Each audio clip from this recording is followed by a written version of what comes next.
අද අපි මේ වීඩියෝ එකෙන් ඔයාලට පෙන්වන්න හදන්නේ Facebook එකේ හැමතැනම දකින්න මෙන්න මේ විදිහට තියෙන ෆොටෝ එකක් මේ විදිහට හදාගන්නේ කොහොමද කියලා. මුලින්ම ඔයාලට හදාගන්න ඕනේ ෆොටෝ එකේ background remove කරලා black and white විදිහට හදාගන්න ඕනේ. මෙන්න මේ විදිහට. මේ කරන විදිය පෙන්වන්නේ නැහැ. වීඩියෝ එක ගොඩක් දිග වෙන නිසා. ෆොටෝ එක හදාගත්තට පස්සේ මෙන්න මේ වෙබ්සයිට් එකට යන්න ඕනේ.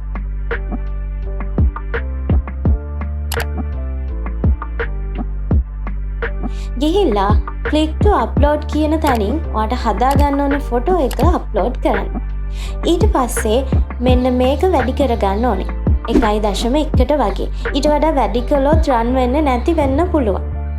ඊට පස්සේ ඔයාට මොන වගේ ෆොටෝ එකක්ද හදන්න ඕනේ කියලා prompt එකක් දෙන්න ඕනේ. මේකට ඔයාලා කැමති tag add කරන්න. ඊට පස්සේ පහළට ගිහින් run කියන එක දෙන්න. run වෙන්නේ නැත්නම් දෙතුන් පාරක් run button එක ඔබන්න. ඊට පස්සේ ඔයාලට මෙතනින් ටයිම් එකක් පෙන්වන්න ගනිවි. මේක කම්ප්ලීට් වෙන්න විනාඩි 2ක් 3ක් යනවා.